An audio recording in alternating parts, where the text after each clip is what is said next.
Jadi Al-Fatihah berarti alif, lam, dan Fatihah. Fatihah sendiri artinya adalah pembuka. Sudah pakai alif lam menegaskan kalau itu adalah alat untuk membuka. Ulangi, Al-Fatihah itu berarti kata benda. Kalau kata benda berarti alat. Kalau alat ada barangnya dong. Jadi surat Al-Fatihah itu yang 7 ayat itu ada barangnya. Ada barangnya. Nama barangnya adalah Al-Fatihah, kunci untuk membuka. Apa yang dibuka? Yang dibuka adalah ketertutupan dirimu dengan Tuhanmu. Itu Allah begitu dekat bersamamu, lebih dekat daripada urat di lehermu. Sedekat itu kok masih ada hijab, masih ada penghalang. Sampai sekarang kok belum merasakan kehadirannya. Lucu bukan? Nah, hijabnya harus disingkapkan. Kalau hijabnya disingkapkan, berai semua. Makanya surah Al-Fatihah terdiri dari 7 ayat. Loh kok sama ya 7 ayat dengan simbolisasi dari leluhur kita tadi. Katanya Shirathul Mustaqim rambut dibelah 7. Apa kaitannya? Ternyata Al-Fatihah itu adalah kunci pembuka mata kalbu yang dapat mengantarkan kita untuk bisa bertatap wajah langsung dengan sejatinya diri kita. Persis seperti ilmu yang diajarkan para nabi, Allah pada para nabi, para rasul, agar kita bisa mengingat Allah banyak-banyak. Itulah intisarinya. Kok angka 7 banyak sekali ya? Coba perhatikan, angka 7 kita hitung. Al-Fatihah 7 ayat. Ayat itu bahasa Arab artinya tanda, 7 tanda. Cari 7 tanda itu, kalau kau bisa menemukan 7 tanda itu, kau akan bisa menemukan kode rahasianya. Leluhur kita mengatakan Shirathul Mustaqim rambut dibelah 7. Ternyata kode rahasianya 7 juga. Kita pergi haji, muter di Ka'bah 7 putaran, 7 lagi. Kita mondar-mandir atas Safa dan Marwah 7 juga. Kita ambil batu melempar jumroh 7 juga. Ternyata kalau kita ingin kurban dan kurbannya adalah sapi, itu pun harus 7. Bukan ber-7. Salah kaprah. Makanya di Quran jelas yang harus dikorbankan oleh kamu itu sudah spesifik, yaitu sapi betina. Lagi-lagi sapi betina itu simbolik. Sapi betina Al-Baqarah. Ini bukan sapi jantan, betina. Kalian kurban sapinya malah jantan. Udah jelas kok di Quran. Ciri-ciri sapi betina itu 1, tidak muda, 2, tidak tua, pertengahan. Apa maknanya? Kalau kamu belajar meniti ke dalam diri, jangan nunggu tua, keburu budak. Muda aja udah budak. Jangan terlalu muda, karena apa? Terlalu muda belum bisa menyimpan kode rahasia, karena di situ ada kode rahasia yang harus disimpan. Itu maknanya. Pertengahan, ya, mumpung masih hidup. Apa ciri berikutnya? Ciri berikutnya apa? Tidak tua, tidak muda, pertengahan. Ciri berikutnya apa? Warnanya kuning, kuning tua. Ini malah hitam putih. Tapi kalau ngomong kayak yang bener, pedoman hidup saya Quran. Entar dulu, Quran tidak bilang sapi yang untuk kurban itu warnanya hitam putih, kuning, kuning tua warnanya. Ayo jujur, Quran yang bilang begitu. Kemana aja sih? Karena kamu bacanya Arab terus. Setelah itu ngikutin orang. Apa kata orang yang diikuti? Walaupun tidak jelas. Padahal itu adalah perumpamaan. Udah berapa cirinya? Tidak tua, tidak muda, pertengahan. 3. Kuning tua warnanya. Itu menceritakan spektrum kulit manusia. Jelas berarti sapi betina itu mengarah kepada kendaraan yang disiapkan Tuhan untuk memperjalankan sang jiwa kepada Tuhan. Mana kendaraan itu? Tubuh kita. Makanya tubuh manusia adalah kitab suci tertua yang diciptakan Tuhan dengan tangannya sendiri. Dari ujung rambut sampai ujung kaki, di situ ada kode rahasia yang harus kalau pecahkan. Dunia sains sudah membuktikan sekarang. Tubuh tersusun dari sel. Sel tersusun dari DNA. Ternyata satu DNA bisa menyimpan 3 miliar kode rahasia. Sekarang kalau 100 triliun sel dalam tubuh kita, 100 triliun kali 3 miliar. Berapa banyak data yang harus kita baca dalam tubuh kita. Dan selama ini kau tidak pernah membacanya. Padahal di Quran jelas, ikro kitabaka, baca data itu ada pada dirimu. Dari ujung rambut sampai ujung kaki ada data yang harus kau baca. Kalau kau bisa membacanya, pintar kamu.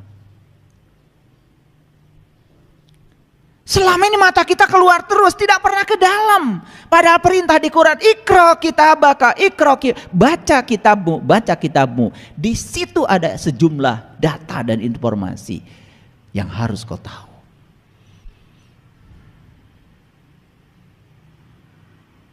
Oke? Kembali lagi pada Al-Fatihah tadi. Jadi Al-Fatihah artinya adalah pembuka. Kalau pembuka berarti kata benda. Kalau kata benda berarti alat dong. Betul? Lihat surat Al-Fatihah. Huruf pertamanya aja ba. Betul? Saya tanya, huruf pertama Al-Fatihah apa? Alif, Pak. Udah berapa tahun kau beragama? Saya nanya huruf pertama surat Al-Fatihah, alif. Kalau huruf pertama hijaiyah, ya alif. Kan pertanyaan saya huruf pertama surat Al-Fatihah apa? Ba. Dan ba itu titiknya kan di luar. Betul? Masih di luar. Nah ternyata ba itu bisa diartikan babun, pintu. Setiap pintu kan ada kuncinya. Nah kalau kalian lupa naruh kunci, repot. Sekarang kunci masuk rumah pun udah pakai kode, betul nggak? Iya. Masuk hotel sekarang nggak pakai cetrek, nggak gitu lagi, pakai kartu, ditempel, tak, gitu kan? Kenapa bisa begitu? Itu pakai barcode namanya. Jadi pakai barcode. Jadi si kartu itu kemudian dicas. Ketika dicas dia menggunakan sistem kuantum. Jadi itu frekuensinya sudah disesuaikan. Nah begitu tek gitu ke kamar itu bisa dibuka. Nah kartu lain yang bukan kamar kita gak bisa dibuka. Itu terkuantisasi, frekuensinya cuma 1. Itu satu kode rahasia. Itulah kenapa manusia harus belajar fisika kuantum. Kuantum dari kuanta itu terkuantisasi. Semua itu bersifat diskrit. 1 digit saja nomor telepon tidak mungkin WA bisa nyasar. Nggak usah khawatir karena semua sudah terkuantisasi. 1 frekuensi. Pusing kan? Udah, supaya tidak pusing saya stop bicara itu. Nanti kalau saya bicara teknologi kalian nggak ngerti. Bicara Al-Fatihah aja udah pusing. Betul nggak? Nah jadi ba itu apa? Batu babun, tapi ba juga bisa berarti baitullah. Baitullah itu artinya rumah Tuhan, rumah Allah. Kan kita ingin jumpa dengan dia. Ya jelas dia sudah ngasih alamat kok. Langit dan bumi tidak akan cukup menampung zatku, tapi kalau punya orang yang beriman itulah rumahku. Nah supaya ba ini bisa dibuka, kita harus ketemu sin. Setelah ba kan sin. Keren banget tuh.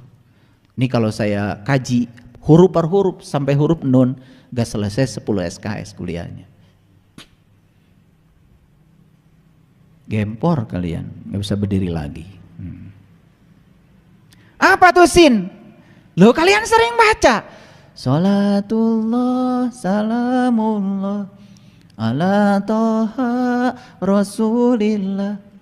Salatullah salamullah ala Yasin Habibillah. Ya, sadar. Siapa sin itu? Siapa sin itu? Aduh, pengen nangis saya. Salatullah salamullah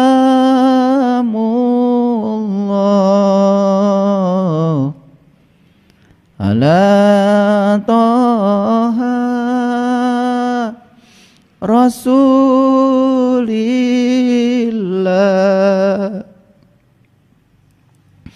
Salatullah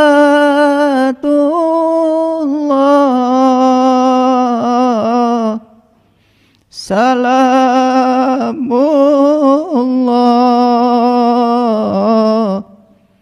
ala Yasin Habibillah.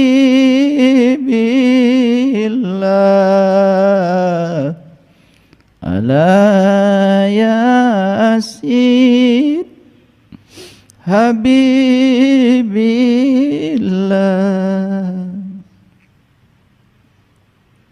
Gak usah banyak-banyak bacanya.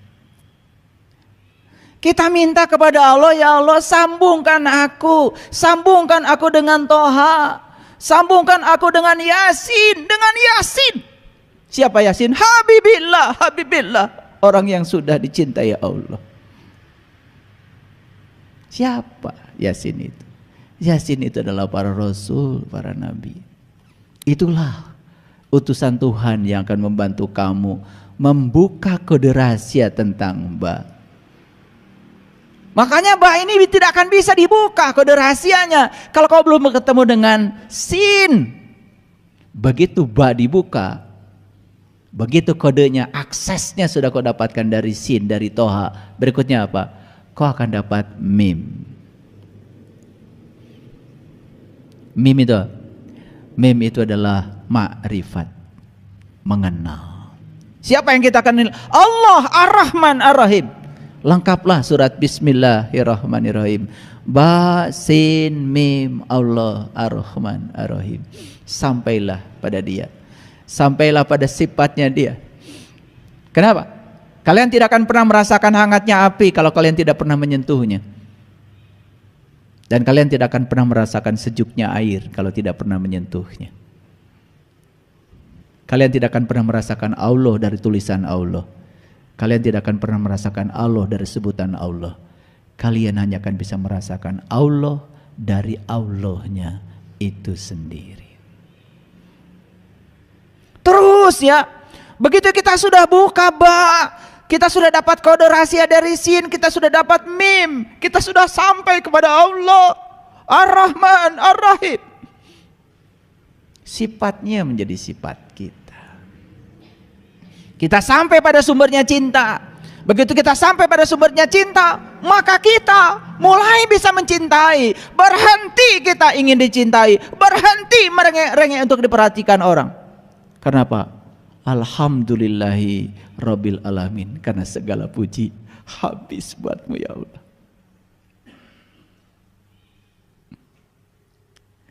Setelah kita mengaturkan segala puji bagi Allah, habis buatmu ya Allah. Tidak ada pemberian yang aku lakukan ya Allah, tidak ada. Karena aku hanya dipakai oleh Engkau menjadi magalantaran untuk menjadi kepanjangan tanganmu untuk memberi kepada siapapun. Tidak ada orang yang aku tolong ya Allah, tidak ada. Karena semua pertolongan darimu, tanganku hanya digunakan Engkau untuk menolong mereka.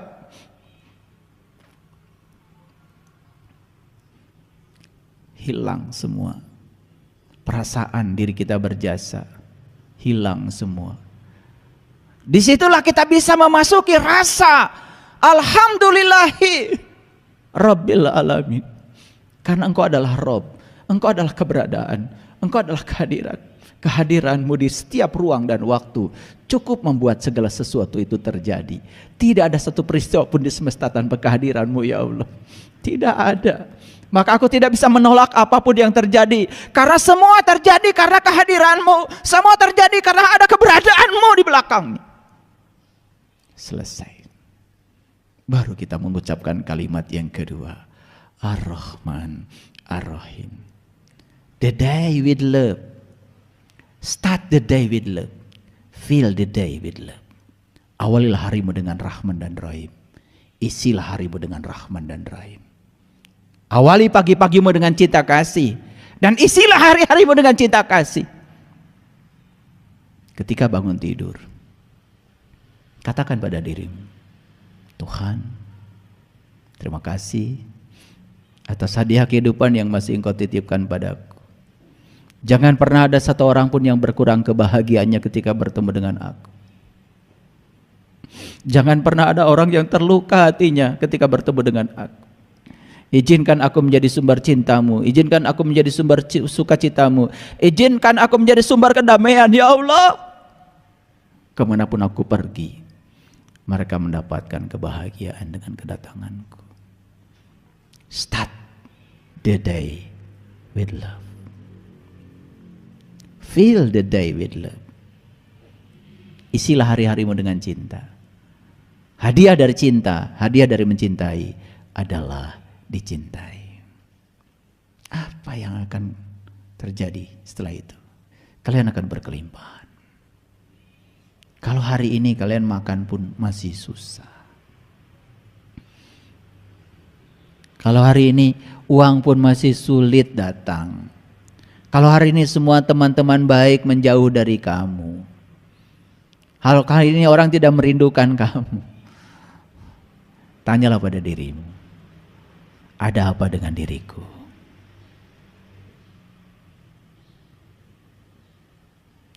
Setelah fase Ar-Rahman, Ar-Rahim, berikutnya apa? Maliki, Maliki Yaumiddin. Hanya Engkau yang berhak menghukum, ya Allah. Hanya Engkau yang berhak menilai, ya Allah. Kau akan terbebas dari kebiasaanmu menilai dan menghukum siapapun. Kau akan mulai bisa menerima semua orang apa adanya. Ukur setiap orang berdasarkan ukuran orang itu. Jangan ukur orang menurut ukuranmu. Karena semua akan menjadi salah. Salah alat ukurnya. Baru iyaka na'budu wa iyaka nasta'in. Hanya kepadamu, ya Allah. Hanya kepadamu aku menyembah. Hanya kepadamu aku minta tolong, ya Allah. Hanya padamu. Apa minta tolongnya? Ihdinas syiratal mustaqim. Minta tolongnya cuma satu. Tunjuki aku ke jalannya orang-orang yang telah Engkau beri nikmat saja. Tunjuki aku ke jalannya para nabi, para siddiqin, para syuhada dan orang-orang yang soleh. Hanya itu, ya Allah. Wa husna ulaika rafiqa. Itulah teman yang sebaik-baiknya, yang harusnya menjadi temanmu dalam hidup. Keren gak surat Al-Fatihah? Lalu dipungkas dengan huruf nun. Selesai. Ba itu titiknya di luar, tapi nun pindah ke dalam. Pindah ke dalam. Sekarang penglihatanmu gak keluar lagi, ke dalam. Loh, kok saya sakit hati? Kemarin waktu awal perjalanan kita mengira sakit hati buatan orang. Begitu sudah sampai pada nun, lihat ke dalam.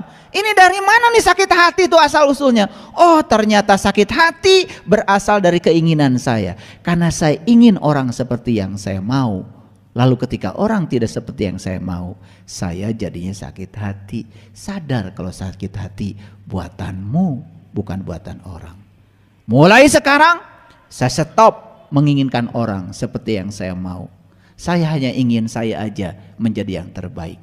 Mulai hari ini saya akan ungkapkan cinta. Saya stop memaksakan cinta. Mulai hidupmu penuh berkah. Keren gak kalau gitu? Sebentar, belum keren. Kalau belum tahu kode rahasianya, emang udah ketemu Sin? Ketemu dulu ya, ketemu dulu, cari Sin yang bisa membuka rahasia ba itu. Selesai satu episode baru mengerti, oh ternyata Al-Fatihah itu adalah kunci pembuka rahasia diri. Oh ternyata angka 7 sudah aku temukan dalam diriku. Oh ternyata di balik angka 7 disitulah kode rahasianya. Makanya Isra Mi'raj tanggal 27, 7 belakangnya. Betul? Iya.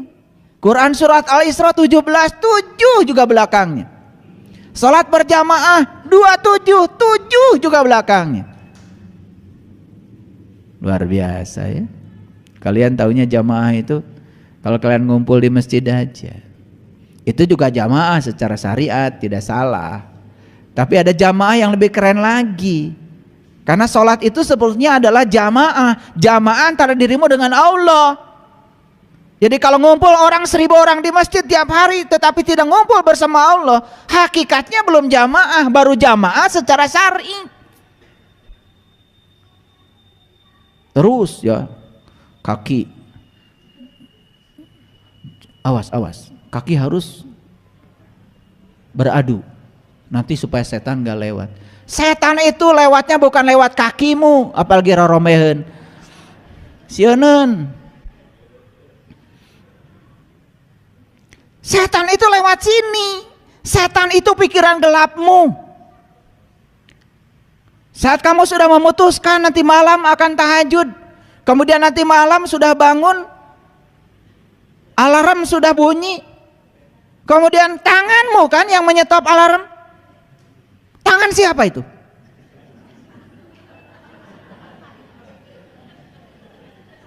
Sampai sekarang masih belum kenal sama setan. Tadi malam saya nggak jadi tahajud karena apa? Begitu alarm bunyi dimatikan. Sama siapa? Sama setan. Oh, setan sekarang sudah bisa mematikan alarm. Masih belum jelas, pagi-pagi lihat itu setan di cermin. Ternyata setan itu huluna segede muning, awakna segede hurang, ayana dikuring, rupana jiga eta nu ngomong setan.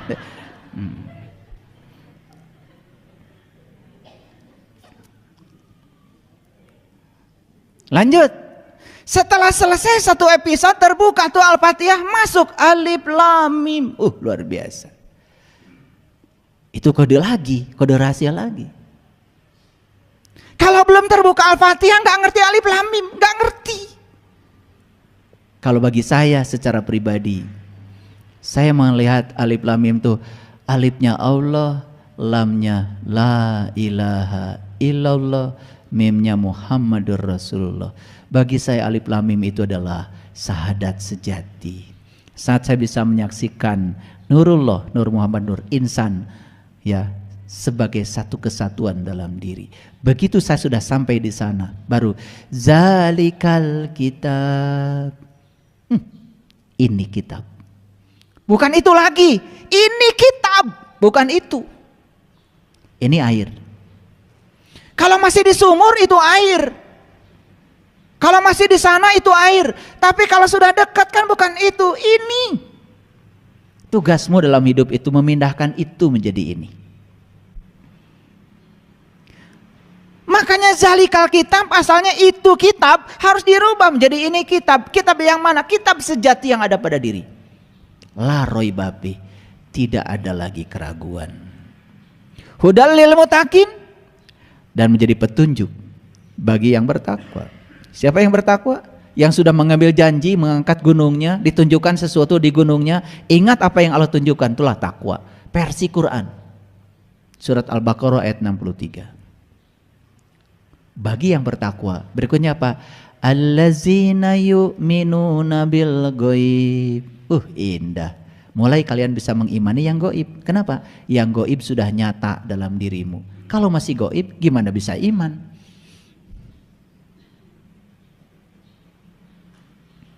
Allazina yu'minuna bil ghaibi wa yuqimunas shalah. Setelah kau bisa mengimani yang gaib, karena yang gaibnya sudah nyata dalam dirimu, kau sudah menyaksikannya, maka barulah kau bisa mendirikan sholat. Sholatnya jadi khusyuk, sholatnya jadi bisa mengingat kepada Allah. Keren banget. allazina yu'minuna bil ghaibi wa yuqimunas shalah. Itu wa mimma razaqnahum yunfikun. Baru bisa berbagi. Apa yang dibagikan?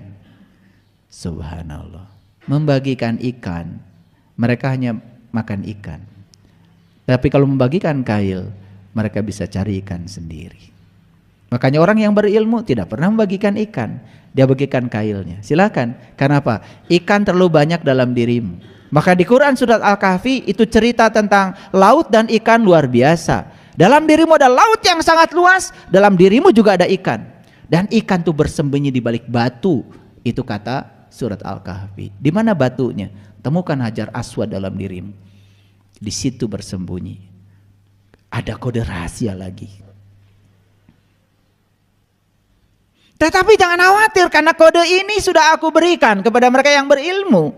Wa tilkal amsalu nadribuha linnas wa ma yaqiluha illal alim. Terus sampailah di Quran surat An-Nas. Kebuka semua rahasianya. Luar biasa enggak?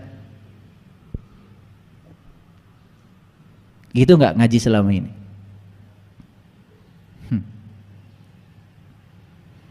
Terlalu sibuk memperbaiki makhraj.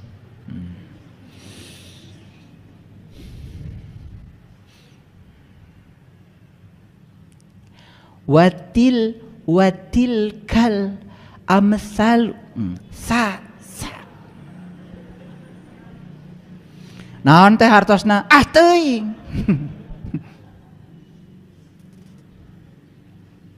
Sampai nggak peduli isinya apa. Saya bukan menyepelekan itu, silakan kalian kalau mau belajar bahasa Arab ya silakan. Tapi jangan kalau sudah selesai membacanya benar sesuai mahrajnya, jangan merasa sudah selesai. Pesannya apa? Ini surat loh, surat itu ada pesan di dalamnya. Makanya Quran itu berbeda dengan kitab suci yang lain. Di kitab suci yang lain adanya pasal, ayat. Di Quran itu surat loh ini. Gak ngerti-ngerti dari dulu. Surat itu untuk dibaca dan dipahami isinya apa. Kan gitu ya. Baca terus. Surat dari siapa, Bu? Anak saya. Di mana anak ibu? Di Rusia. Jadi bahasanya apa? Rusia dong. Kirim surat sama ibu. Iya. Senang ibu. Senang luar biasa. Surat dari anak. Udah dibaca? Sudah. Berapa kali? 1000 kali. Ngerti isinya, Bu? Teuing. Isina naon. Padahal beritanya anaknya kecelakaan di Rusia karena nggak bisa baca, bungah we. Dasar. Paham maksud saya? Oke. Banyak kalau gitu kode rahasia harus dibuka. Nah sekarang saya mau kasih tahu. Orang bisa baca DNA, ada kodenya? Ada. Sekarang ya di pemerintah ada khusus lembaga forensik yang menggunakan alat-alat yang canggih untuk membaca kode rahasia DNA. Apakah si A dengan si B ini satu keturunan atau tidak? Makanya kecelakaan pesawat kan yang diperiksa bukan korbannya, yang diperiksa ini adalah keluarganya. Supaya apa? Supaya nanti ketahuan ini kaki siapa, ini tangan siapa. Karena sudah berantakan gak dikenali lagi. Tapi bisa digabungkan, ini kaki siapa, tangan siapa, bisa. Hanya dengan cara membaca kode DNA-nya. Ada kode rahasianya.